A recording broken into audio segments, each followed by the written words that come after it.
10th of April 2026, and this is News Tonight. My name is Patricia Lukoma Mpango, and Yusuf there on sign language with us. And let's first let's look at the top stories.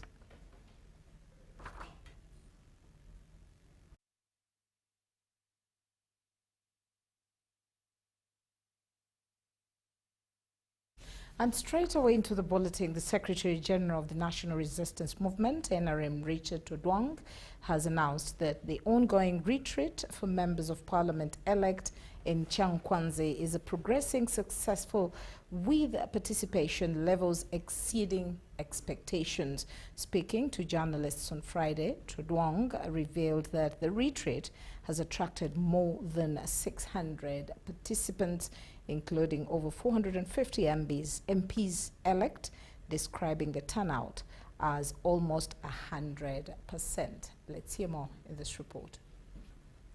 We intend to squeeze some of the programs up to when we conclude, because we have quite a number of presenters that the time we have allocated might not be enough. The National Resistance Movement Leaders Retreat, currently underway at the National Leadership Institute, Chankwanzi has now entered its fourth day, with the majority of leaders actively participating. In the camp, we have over 600 people, and of the 600, the members of parliament alone are more than 450. So we are oversubscribed, and we are at 100% turn up almost. And many are still calling that they want to come. But I think the school now is oversubscribed. We don't have enough space to accommodate people. Speaking to the media, the NRM Secretary General Richard Odwang confirmed that as of Friday 10th April 2026, all proceedings are progressing smoothly and in good order. So the conference and the retreat is moving so well. We are very happy, and the members are very excited. We always love the morning drills that we do some bit of exercise, and we know by the end they might have some time, if the national chairman permits, they might have some time to go for range with the national chairman. He further notes that in its final phase, the retreat will shift from Chankwanzi to Ngoma State Lodge. On Tuesday, we shall be having a trek going to the presidential farm in Ngoma. That is a very historical site, and from there we shall be reading the resolutions of the conference. The 9-day induction retreat is designed to align members of the 12th Parliament with the party's 2026-2031 manifesto, while also strengthening their understanding of voters, communities and grassroots priorities. We have already spoken about personal management of the MPs, financial literacy, investment. We have spoken about how they should engage their constituencies on issues of socio-economic development, how they should understand their districts, understand the district development plan. Robert Nyango, UBC News.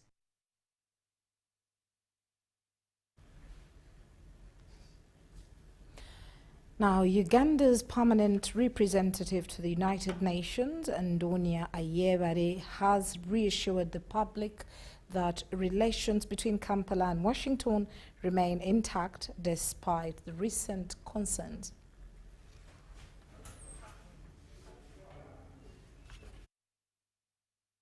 Uganda's permanent representative to the United Nations, His Excellency Andonia Ayebare, has revealed that the country's foreign policy continues to expand and, most importantly, deliver tangible results. And Uganda has an excellent relationship with America. I would mention we're doing a lot of things with the United States, both in terms of economic, political, but peace and security. On economic, they are investing in Uganda, and Ugandan products are also being sold in America. Soon you'll be hearing big things between Uganda and the US in terms of commercial diplomacy. You know, we're about to get Starlinks here. I don't know whether you've heard about Starlinks. In an interview with UBC, Ambassador Adonia singled out the United States as one of Uganda's long-term and reliable partner, dismissing any suggestions of possible fallout. We have a dynamic relationship. You know, we have, of course, things we don't agree on everything, but really the current US administration is more inclined towards trade as opposed to aid. So we really kind of agree. And you have not heard anything that, you know, relationship has gone sour because of human rights. Politics is an internal matter. Uganda is a sovereign country. And we've really like partners like the current US administration that respect that. He further noted that Uganda's diplomatic ties at the United Nations remain firm and unshaken. We try to make sure that we correct the image of the country in whatever platform that exists. But our core business is with intergovernmental bodies. On my side is the UN. Uganda at the UN has a very, very good reputation. You cannot go there and, discredit Uganda at all. We've contributed peace and security. On this basis, Adonia says he does not subscribe to the National Unity Platform, NUP's approach of taking internal matters to international platforms. They need to really familiarize with themselves with how international systems work. They were addressing really wrong forums. Huh? That's good for me that they go to the wrong forums, but it's also embarrassing. How do you go to the European Parliament? European Parliament has no role in foreign policy, even within the European Union. So that does, but you go to America, you go and attend meetings. The American system knows what is happening here. They know, and they do a cooperative study across Africa. Uganda is very stable, very prosperous. It's a big partner. And if there are internal issues, they can be resolved internally. Going to outsiders is not going to help you. Regarding the Chief of Defense Forces' controversial social medias, His Excellency described them as part of modern communication style. He is actually a very good diplomat. Yeah, sometimes speaking your mind, first of all, he has a right to, to air out his views, but they are easily explainable.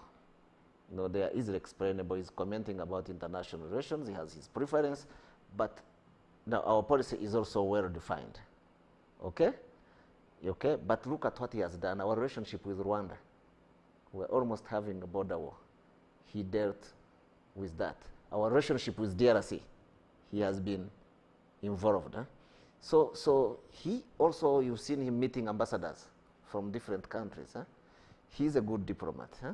What matters is the impact of those tweets. I think, look, you quoted Ethiopia. Look at, he went and visited the Prime Minister of Ethiopia. After that, he's a friend of the Ethiopian ambassador. They meet all the time. The European Union ambassadors, after social media, kind of exchange, he was able to meet the European Union ambassador. He's meeting all the ambassadors, including the German ambassador. He is such a good diplomat. He has mastered modern communication, which most of us have not. Robert Onyango, UBC News. Now over to Bulange Mengo. President Yoweri Museveni has praised the Buganda Kingdom for its continued efforts in the fight against HIV/AIDS, as well as the various programs aimed at poverty eradication. Now this was contained in a presidential message delivered by Special Envoy on Buganda Affairs, Joseph Sewava, during the handover of kits worth 20 million shillings at Bulange Mengo. Uganda Kingdom enters the final stages of the preparations for the Kabaka's 71st birthday run. State House and other corporate companies continue to contribute towards the event. More than 130,000 participants are expected to take part in the run this Sunday at Mengo Palace. The Kabaka is the custodian of our heritage. That's why his birthday is a very important aspect of our lives. His birthday is of utmost significance. That's why it pleased him to direct us that celebrations should rotate around health themes that protect the community, the kingdom, the country. And that's why we are doing HIV/AIDS. Among the contributions, State House donated kits worth 20 million shillings, which were officially handed over to the Katikiro by Joseph Sewava, the Special Envoy of Buganda Affairs. President Museveni, in his message read by Sewava, commended the Kabaka for his leadership in promoting health campaigns, particularly the fight against HIV and AIDS, corruption and initiatives aimed at improving livelihoods. And the President has contributed 20 millions. He first contributed 15 millions through the office of the National Chairman. He also contributed another 10 millions. Now he has himself as the president, as the friend of Kabaka, contributing 20 millions to buy kits in this fight against AIDS. And we are going to contribute more. Also contributing to the Kabaka's 71st birthday run is Betty Kampany. The operations manager, Nantaja Dennis, pledged continued partnership with the kingdom in efforts to curb the rising cases of HIV in the country. We think as a brand Betika, conversations about HIV, conversation about good health, conversation about sex, they need to begin from the families. Such conversation needs to start, and we men, the fathers, the brothers, we need to initiate the conversations. So they need to come from down as we create the awareness. So by the time our children, our siblings get, to grow up, they are well equipped with awareness about HIV. The Kabaka's 71st birthday run will be flagged off on Sunday by His Majesty Kabaka Ronald Mwenda Entebbe II at Lubiri Mengo. I'm Nafka Farida and Salongo Kasibante. In sustainable waste management, the British High Commission in Uganda, in conjunction with local institutions, has reaffirmed its commitment to environmental sustainability and youth leadership. This was during the launch of the Students for Sustainable Waste Management program, supported by Chevening Alumni Program Fund. The tragic Chitezi landfill incident, which claimed lives and led to the destruction of property, remains a stark reminder of the dangers linked to poor waste management and environmental degradation. In response, institutions and stakeholders are increasingly exploring innovative pathways to strengthen climate resilience and enhance environmental protection in order to prevent similar human-induced disasters in the future. It's against this backdrop, the Chevening Alumni Association of Uganda has launched the Students for Sustainable Waste Management Summit. The event brought together key stakeholders, including the British High Commissioner to Uganda, schools, project leaders, the Kampala Capital City Authority, and the Operation Wealth Creation Program, all emphasizing the importance of collaborative action in addressing Uganda's growing waste management challenges. Polluted by burning waste.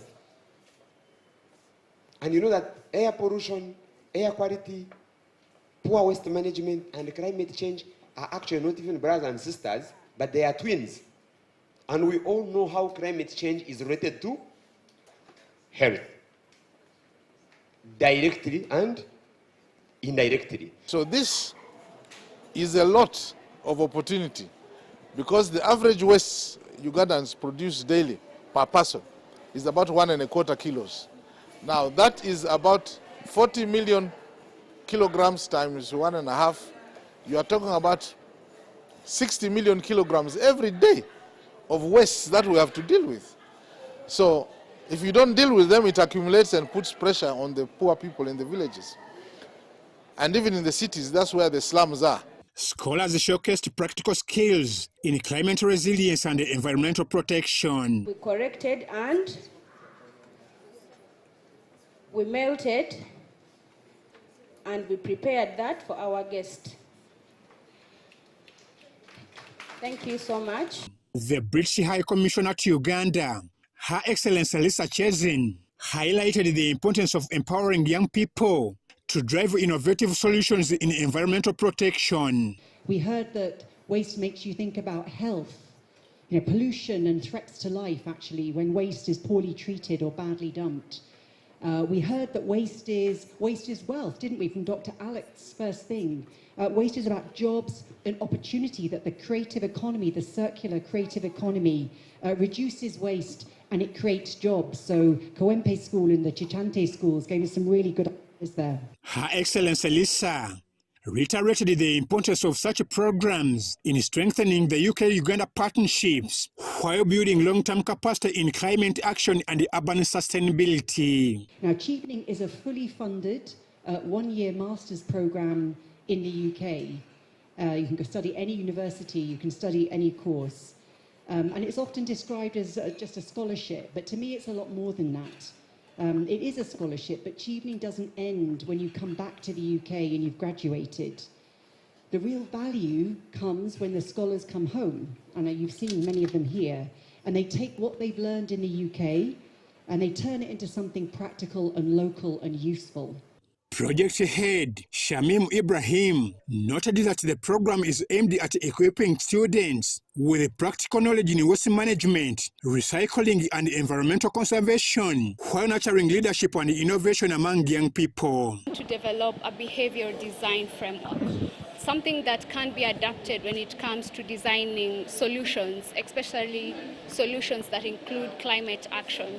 So the previous cohort had done a good job in terms of putting forward an awareness about it and working with Kansanga. So when we came on, it was like, how do we make this even better? How do we make this a solid even policy or even education curriculum, so that they can teach you in the education that the practical part about this is you can do this if you know this, and also ownership. Also note that climate change on its own and its other multifaceted dimensions don't really have to be acted on all at once.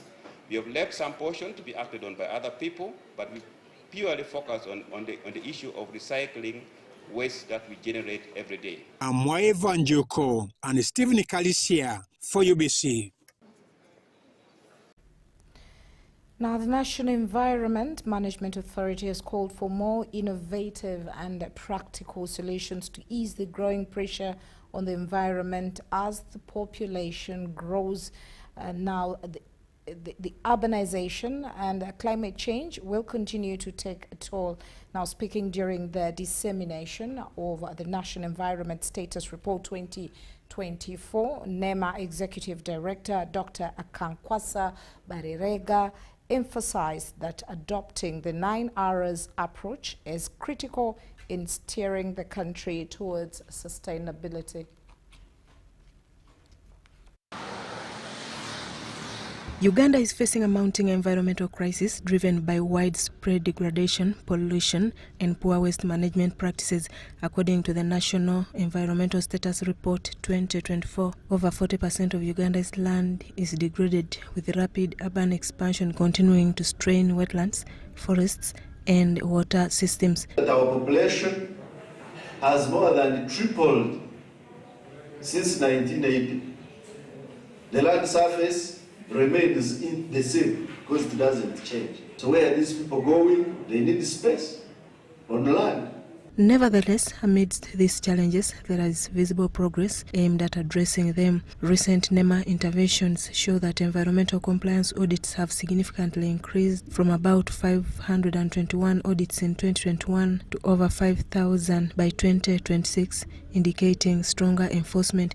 Additionally, the number of environmental cases prosecuted has risen significantly, and restoration efforts are gaining momentum. Despite those, Uganda has been very resilient, that we have sustained our wetland cover at 13.9.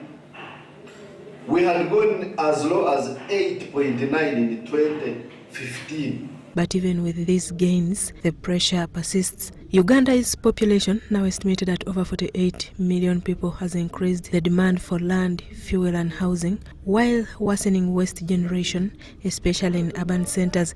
NEMA says the solution lies not only in enforcement but also in changing everyday behavior, starting with the 9 R's principle of refuse, reduce, reuse, repair, refurbish, remanufacture, repurpose, recycle, and recover. This approach promotes minimizing waste at source, extending product life cycles, and reducing reliance on raw natural resources. You can reduce amount of resources you use. You don't have to discard what you can repair.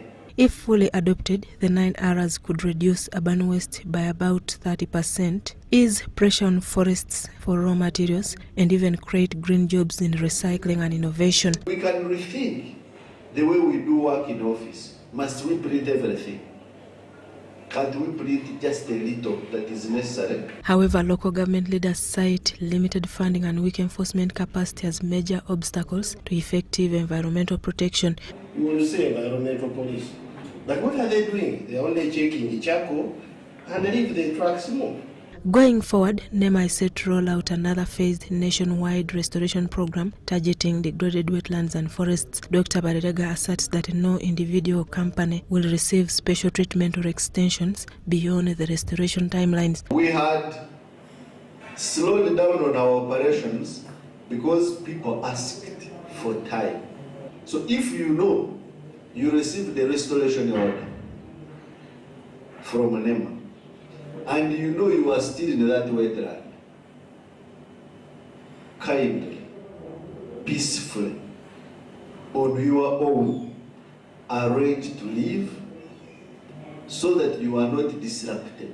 Adopting simple everyday solutions like the 9 R's combined with firm enforcement and sustained restoration efforts could be Uganda's best chance at reversing environmental degradation and securing a sustainable future. Susan Naonga reporting for UBC TV. Thank you very much there, Susan Nawanga. Now, in a landmark ruling, the Anti-Corruption High Court has sentenced former State Minister for Karamoja Affairs Agnes Nandutu to 4 years in prison and barred her from holding public office for the next 10 years. The verdict was delivered by High Court Judge Jen Okwo Kajuga following her conviction over the handling of more than 2,000 iron sheets intended for vulnerable communities in Karamoja. In the dock on Friday afternoon were the former State Minister for Karamoja Affairs, Agnes Nandutu, as she awaited sentencing. From the Anti-Corruption Division High Court, the session was presided over by Judge Jen Okwo Kajuga. Earlier this week, Agnes Nandutu was convicted on one count of dealing in suspect property relating to over 2,000 iron sheets intended for vulnerable communities in the Karamoja region. Throughout the proceedings, she appeared calm and composed. After hearing mitigation factors from both the defense and the prosecution, Justice Jen Okwo Kajuga sentenced Agnes Nandutu to 4 years imprisonment. To imprisonment for 4 years, contrary to Section 21(1) of the Anti-Corruption Act. The period that she spent on remand will be deducted from the 4 years that I have prescribed, and this date runs from the date of conviction. Court also ordered that all the iron sheets recovered on 9th August 2024 from Agnes Nandutu's farm to be returned to the office of the Prime Minister. There are 1,585 as per the count of court on the 9th of August 2024 shall be returned to the office of the Prime Minister to which they belong. 3. However, the court declined to impose a fine. Agnes Nandutu retains the right to appeal the conviction and sentence within 14 days. 3. I issue an order that bars the convict from holding any public office for 10 years from the date of her conviction. I hereby order that any amounts that she deposited for bail is hereby refunded because... Following the ruling, the Office of the Director of Public Prosecutions, through spokesperson Jacqueline Okwi, expressed satisfaction with the court's decision. Has given a sentence that is commensurate to the seriousness of the offense that she committed. It has considered the need for punishment for wrongdoing. It has considered the fact that she held a high public office. Before sentencing, Agnes Nandutu appealed for lenience, stating that she was misled by her superiors. To government, I would like to say I am apologetic. The appointing authority of the people interested me with this position to serve government. Whatever happened, I'm sorry. To the people of Karamoja, who were intended to receive these iron sheets, I'm apologetic, I'm sorry. And to the entire country. She also sought forgiveness from the appointing authority and the people of Karamoja and the nation at large. something that I was misled into, and I have been informed. Not been doing my work as I'm supposed to do. I am sorry. The answers that I received after finding out that they were intended for the people of Karamoja Road, I willingly returned them. I willingly told police that I have them, and willingly returned them. The offence of dealing in suspect property carries a maximum sentence of 7 years imprisonment or a fine of 160 currency point, equivalent to approximately 3.2 million Ugandan shillings.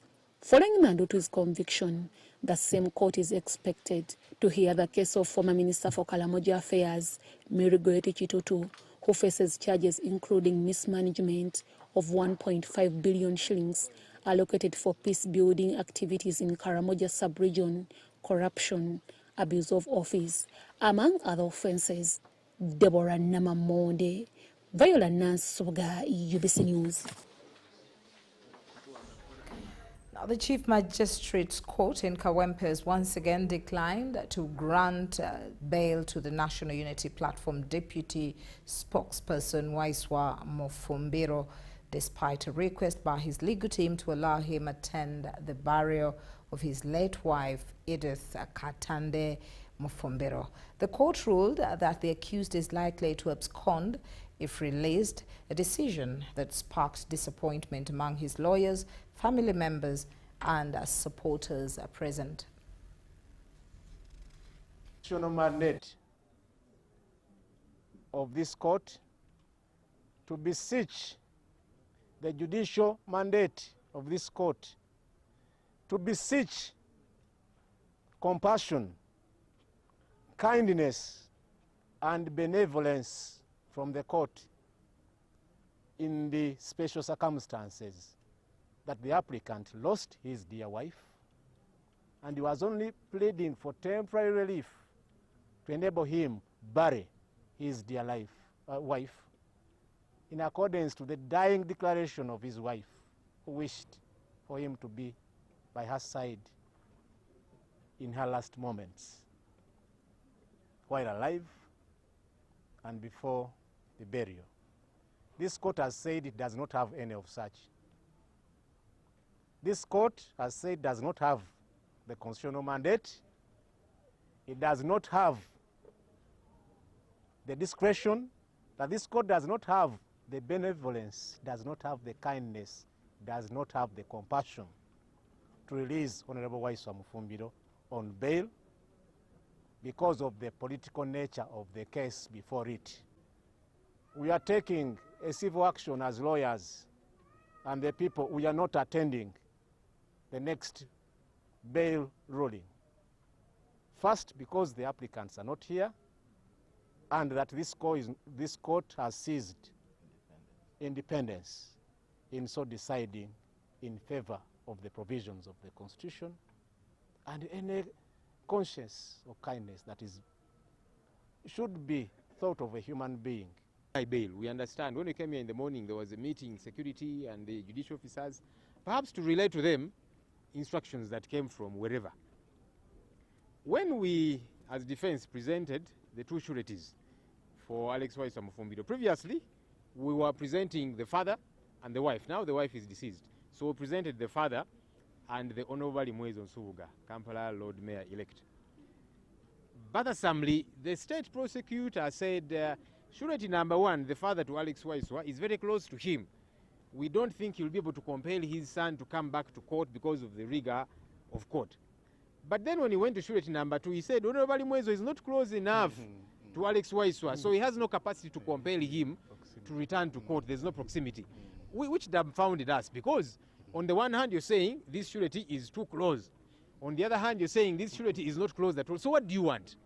Who should we bring then? Because you don't want a family member, you don't want a non-family member. Who should we bring?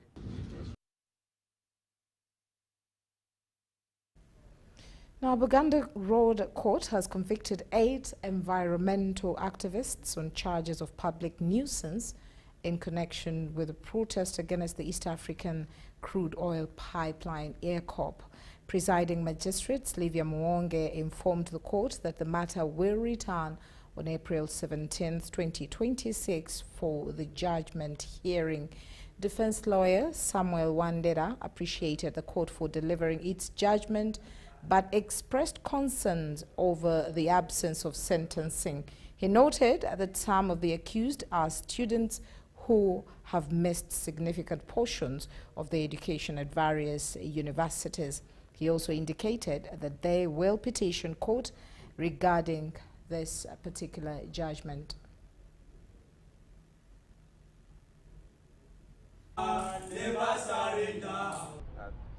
The students are now in the second semester of the academic year, and it's absurd that they are going to miss the exams again, because when we look at her conduct, we do not think she's ever ready to do anything in court. Even when she had adjourned this matter for 4 times to give us a judgment, still she's giving a judgment without a sentence, and she's adjourning for another 1 week to give a sentence. This affects the students. Their studies are disrupted, of course unconstitutionally, because had they been granted bail, then probably they should have done the exams for last semester. They should have studied most of this semester up to date when they have been convicted. But that was never accorded to them, and now they are in waiting. They don't know whether they will actually come out and sit for their exams, because the time they have spent on remand literally is 9 months out of a sentence of 1 year. That time is always supposed to be factored in while sentencing, and then also it's a mitigating factor. The sentence should not be the same as someone who has been out on bail. So we are hopeful that she will, for once, deliver justice. The magistrate is not listening to that. The women are suffering because of the conditions they are living in Ruzira.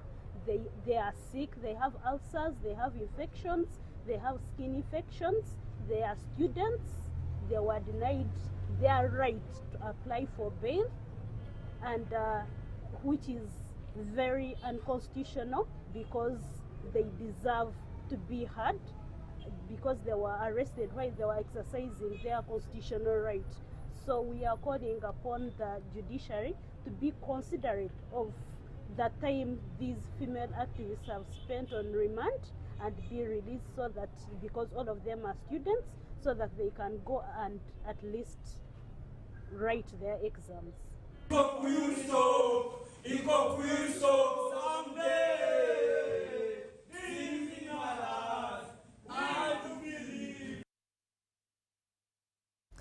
Now, the government of Uganda, through the Ministry of Internal Affairs, has opened the West Nile Regional Immigration and Passport Control Office in Arua City. This is the 5th regional office that the government has opened in the country to aid on the issuance of passports and provision of other immigration services. Residents of West Nile sub-region have for years been forced to travel long distances to Kampala or Gulu to apply for passports, a situation that has significantly increased the cost of accessing immigration services. According to the chairperson of Arua district, Alfred Okonji, the process of acquiring a passport had become increasingly expensive for residents who incur high transport and accommodation costs while seeking services in distant towns. As a local government leader, I would like to thank the Ministry of Internal Affairs. You've saved us night accommodations. You've saved us from lining at the ministry in terms of waiting for passports to be issued. Speaking on the development, Passport Controller Julia Ekiso urged residents in the sub-region to take full advantage of the newly available immigration services now accessible within their locality. The project that we started in 2025 has finally come to an end. We want you to spread the good news, sensitize our people, so that everybody within the West Nile can now come and have their application submitted, and they can have their passports issued from here. The public relations officer of the Directorate of Citizenship and Immigration Control, Simon Mundei, emphasized that Uganda's passport issuance system is backed by strong digital security features.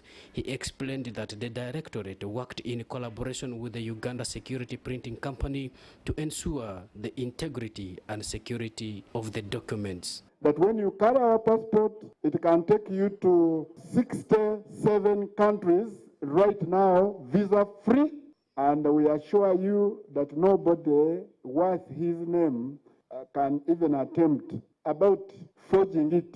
The facility located opposite Arua Airfield is a one-storied office space commissioned by the chairperson of National Citizenship and Immigration Board, Beatrice Lagada. So today I'm particularly pleased that the decentralization we constitutionalized in the 1995 Constitution, that services be decentralized, has become a reality in West Nile.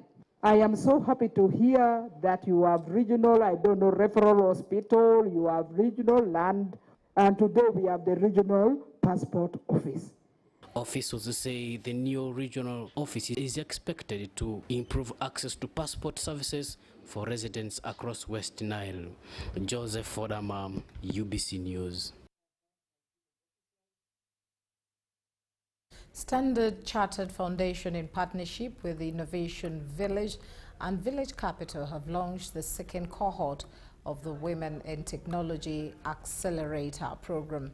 The partners aim to support up to 20 enterprises, deploy $50,000 in catalytic funding to top performing entrepreneurs, and to create over 100 direct and indirect jobs.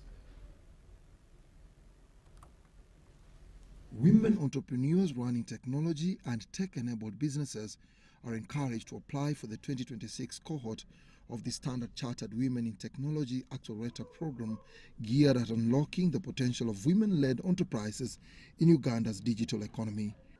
And so I'm here to ask that we build the financing, which is patient enough, which is suitable for these people. And let us work together. When we have this kind of innovations, would love to invite us, who come and share with the innovation, so that they know the ecosystem, those who are in the incubator, so that they know what's in the ecosystem and they grow more seriously. The call was made during the official launch of the program's second cohort in Kampala, graced by the Minister of Science and Technology, Monica Musenero. The accelerator adopts a three-pillar model comprising a community of practice, an accelerator, and a market integration component. So we are here to build a lot of history with the many entrepreneurs we are leading. We have committed $540,000. I was just looking, as a banker, we always track exchange rate. So it's just over 2 billion Ugandan shilling that we have committed to this. And we are supporting anything from 30 to 45 women through this journey. But many more will go through the process. The ones that we are supporting are those that will also receive financing and of course be scaled up. Delivered by the Standard Chartered Foundation in partnership with Innovation Village and Village Capital, and implemented by Future Lab, the 3-year program goes beyond traditional entrepreneurship training.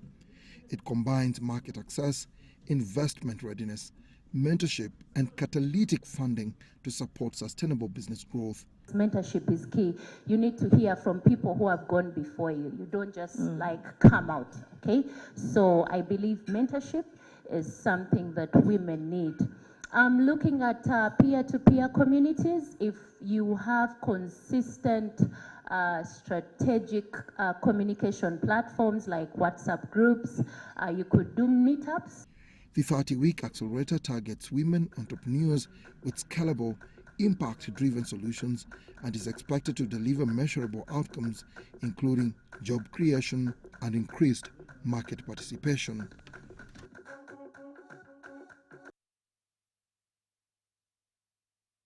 The National Planning Authority, in partnership with the Innovation Village Hub, have launched the Uganda Catalyst Summit, an initiative aimed at accelerating enterprise-led growth under the fourth National Development Plan. The summit is aligned with Uganda's long-term development agenda, Vision 2040, which targets a tenfold expansion of the economy. And medium enterprises accounting for more than 90% of businesses in the country, there is a pressing need for systems that enable enterprises to grow, scale, and make measurable conditions to the national economic performance. How much do we know about it? Which of the value chains do we see so many young people participating in under that particular sector? That data is there, but how do we interpret that data in order to make the correct decisions? Scheduled for June 25th to 26th, the Uganda Catalyst Summit seeks to actively engage the private sector in driving economic expansion. This is going to form the technical working group. So the people we are targeting are going to be brought on board in informing what do they want to see happen on the summit and after the summit. So that is going to give us critical action points we are going to work on, because the very people we want to bring on board are going to be part of the journey to inform what is needed to be done and where the solutions are. This will be achieved by improving access to markets, finance, entrepreneurship support, and industrial growth opportunities. The Catalyst Summit will do is that there will be clear outputs that will come out of the summit, such as the opportunity dashboard, such as sector reports. Various partners will be able to share about the many interventions that they have in place. What are the various solutions that they have? The summit will also focus on unlocking innovation within key national priority areas, including agro-industrialization, tourism, mineral development, as well as science, technology, and innovation. The science, why it comes in, it's basically we need to do things unusual. And that's why innovation comes in. Because innovation now comes in to ensure that if you sit back and do not innovate around, and that's why it was opportune time for us to get married with the Innovation Village, to see how do we innovate to ensure we deliver much faster than the problem we've been having. Positioned as the national platform, the summit will feature an opportunity dashboard highlighting sectorial performance, enterprise pipelines, and emerging opportunities across various sectors. Every private sector going to be on board is that they have an engine and a mass of several private sectors that are trying to be on board through innovative ways, through having dashboards, through ensuring that we connect all the players to ensure that the private sector that's supposed to drive this tenfold is brought together. Held under the theme Innovation and Entrepreneurship as a catalyst for Uganda's growth strategy, the summit is expected to play a critical role in shaping the country's economic transformation agenda.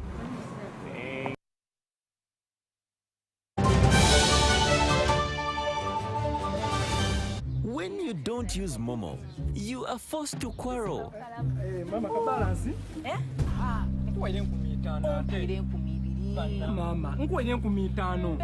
Ompaire kumibiri. Abantu abakuluma atandise obuyayo mwena. Obuyayo obuliga. Iwe. Ngobi yanko bantu sente dange nizade kolera ngobi nakolera sente dange. Save yourself from quarreling. Use the Momo app or dial *165*3# to pay and enjoy zero charges below 5K. That's the power of Momo.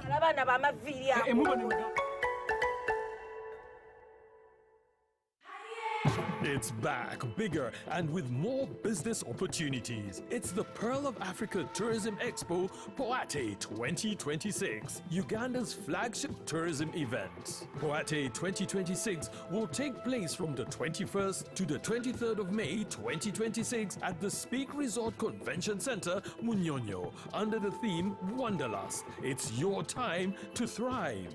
Yes, it's your time to tap into Uganda's renewed optimism and tourism growth. Tourism stakeholders, travel trade partners, and tourism enthusiasts will be part of the Poate 2026. Come and network with like-minded people and unlock new business opportunities. To participate, register at www.poate.co.ug.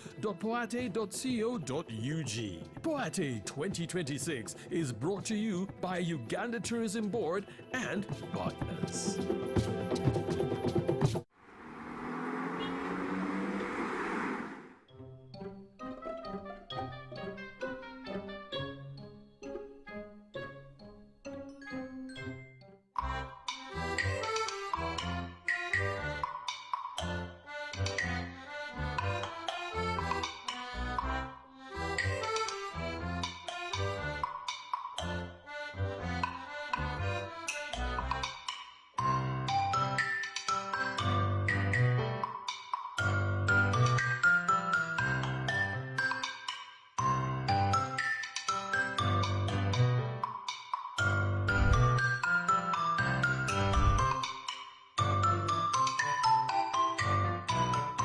It's our mission to secure your money. Protecting your money is as important as earning it. It is for this reason that the Deposit Protection Fund of Uganda, DPF, was established by the government of Uganda to provide deposit protection to customers of regulated financial institutions. In the unlikely event that your commercial bank, credit institution, or microfinance deposit-taking institution fails, the DPF will pay you up to 10 million Uganda shillings. Keep your personal information such as national identification number, mobile phone, or an alternative bank account updated with your banker. Terms and conditions apply. For more information, contact DPF at Aha Towers, Plot 7 Lodell Road, Kampala. Call 0312 206 400 or visit our website at www.dpf.or.ug. We are the DPF. We protect your money. Protection Fund of Uganda.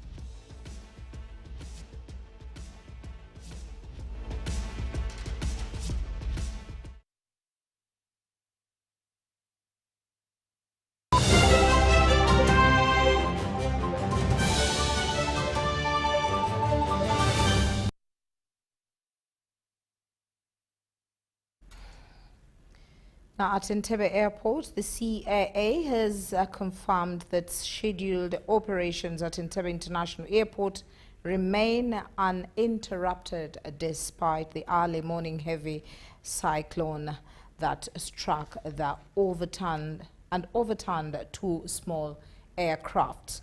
Now, preliminary reports indicate one aircraft belongs to Kampala Executive Aviation, that is CARE, while the second has not yet been identified. Now, the Civil Aviation Authority is yet to establish and declare the full extent of the damage.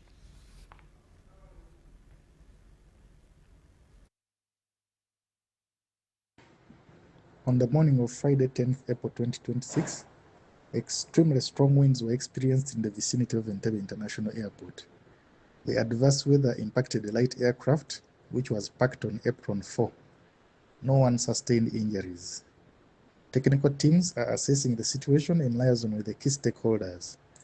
I would like to assure the public and users of our facilities at Entebbe International Airport that scheduled flight operations were not affected by the incident.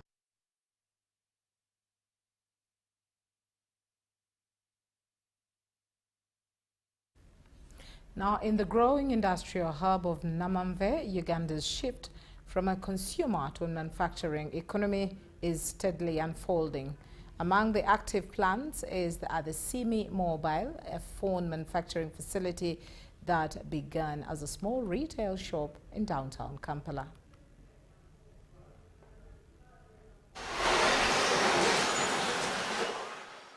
From Kampala's busy streets, a quiet technological revolution is taking shape in Namamve. Inside Simi Mobile, technicians assemble circuits, screens and batteries, turning small components into feature smartphones and tablets. We want to have Simi as a Ugandan brand, which is going to be an African brand, because this Simi brand should be able to compete with other existing brands in African market. Today's modern production line grew from a simple idea nearly a decade ago. That vision gained government support as Uganda pushed towards industrialization. At the start of construction, then ICT Minister Frank Tumwebaze described the factory as a symbol of technological transformation. So we are really making a lot of gradual and humble steps in transforming our country, both in the physical infrastructure space and now in the ICT space. The project was further backed by the Ministry of Investment under Evelyn Anite. For the first time, we are not going to be importing these computers from China, from US, from all over the world, but we will be buying them from Namamve Industrial Park. What a wonderful, what a joy for a country like Uganda. Within months, the factory rose, an industrial vision taking shape. Then came a key milestone. In 2019, President Yoweri Museveni commissioned the plant, affirming government support for local manufacturing. I congratulate the company for introducing the assembly of mobile phones and laptops, and eventually manufacturing of both of them here. Today, the factory is fully operational, producing about 2,500 phones and tablets daily. These supply Uganda's market and are exported to Kenya, Rwanda, Tanzania, and South Sudan. First stage is called the DOM. It helps us with the button demarcation. Then after the demarcation process, we go to the next stage, the software stage, where we input the software in the main board. In this room, what happens here is sampling. So we sample each and every phone from the carton boxes. For example, if the production line produces like 3,000 phones, we are able to sample 100. So those 100 pieces, we check each and every item that is required in this room. But Simi Mobile is not only about technology, it is also about people. Many technicians are women, challenging stereotypes in electronics. I'm sure when you go to town, it's very hard to find a technician who is a lady. Most of the technicians, the repair workers, they are men. But then here we train them as ladies. So most of our workers, when they leave Simi, they go set up their own workshop. The workers, the phone repair workers, laptops, so they set up their own small businesses. Through partnerships with international engineers, skills are being transferred to Ugandan workers.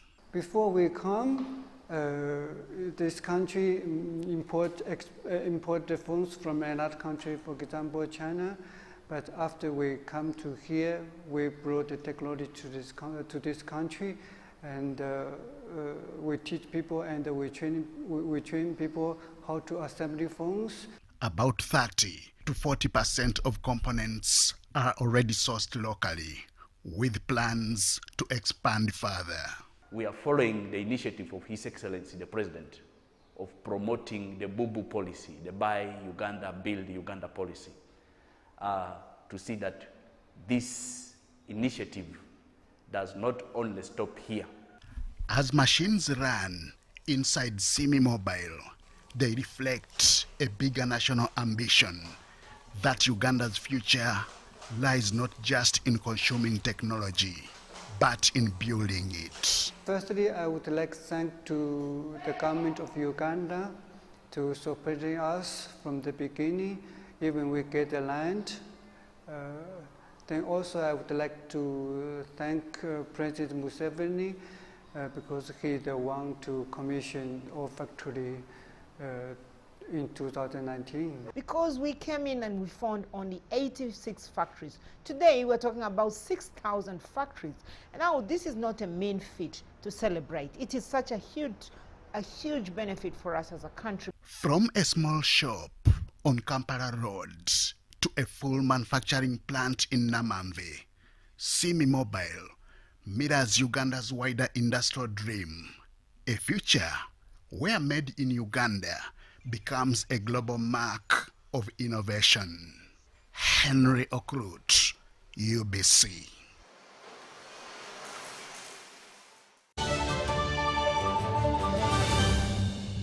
When you don't use Momo, you get insulted by strangers.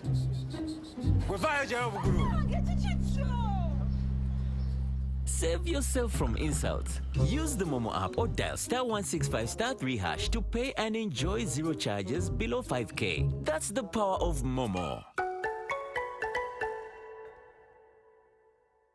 Are you looking for a home away from home? Then this is the place for you. My name is Chini Kaji, and welcome to Hotel Le Confidential. With 84 comfortable rooms where you can relax and feel safe. Each room has a lovely view of green vegetation, Wi-Fi, air conditioning, and a tasty breakfast. Children can have fun at our kids' water park and our kids' play area. You can also enjoy our world-class health club, spa, sauna, gym, boutique, and sky blue swimming pool. Thank you for choosing Hotel Le Confidential, where every stay is unforgettable. Come and stay in comfort, right at home, today, tomorrow, and always.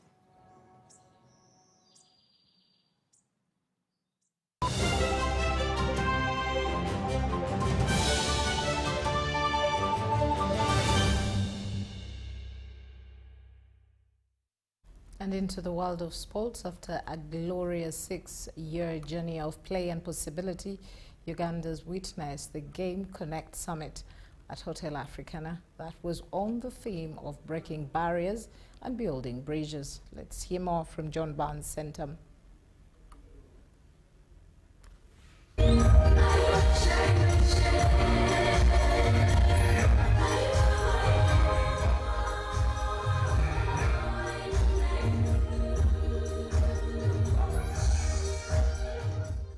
The Game Connect project was officially started in Uganda purposely to support the mental health of young refugees and host communities through sports-related activities. Sport is at the center of Game Connect because we use sport as a tool to implement the intervention. We use sport to mobilize young people. We use sport to deliver different initiatives, different interventions for these young people, with the main goal of improving the mental health, resilience and psychosocial well-being of young people.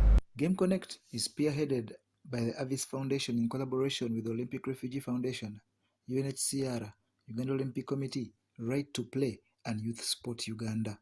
We have hit what we hoped to achieve. We have also gone ahead to organize annual events and galas that we do with our partners in the consortium, where we're able to identify people who have talent. In Uganda, it was introduced by William Bleak, who was part of a panel discussion at the summit and spoke values like respect, friendship and excellence, on which Olympic sport is built. So the friendship we have in sport, and I think you see after most games like rugby, even boxing, when you've been boxing and it's the end of the bout, you go and hug the opponent. Game Connect operates in various locations including Kampala, Adjumani, Pagirinya, Ramwanja and Changwali, where cases of mental health have drastically reduced over the years. We've interacted with people from different settlements, like from Kamwenge and other settlements. We've gotten to know each other and connected more. The summit was attended by government and private partners united in the fight against mental health. Over the years, this Game Connect project has impacted close to 30,000 youth who now report zero depression and anxiety and are proud of adequate psychosocial well-being and a sense of belonging.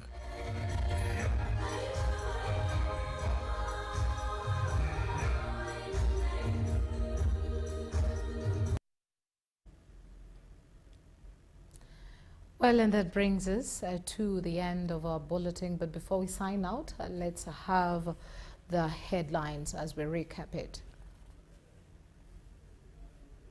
The news headlines are brought to you by the Deposit Protection Fund of Uganda. Keep your information up to date with your regulated financial institution. Customer deposits are protected up to 10 million Uganda shillings. Terms and conditions apply. Former Minister Agnes Nandutu sentenced to 4 years imprisonment. Norbert Mao vows to continue consultations for 12th Parliament speakership job. Corporate companies continue donating and buying kits towards Kabaka's 71st birthday run. And lastly, J&J football tournament kicks off at Kabaka Playground.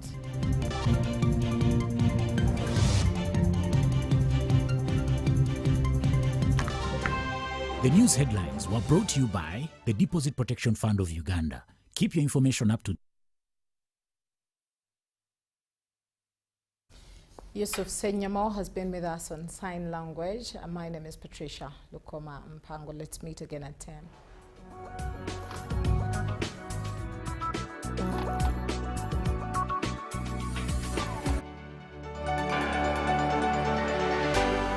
UBC, inspiring Uganda.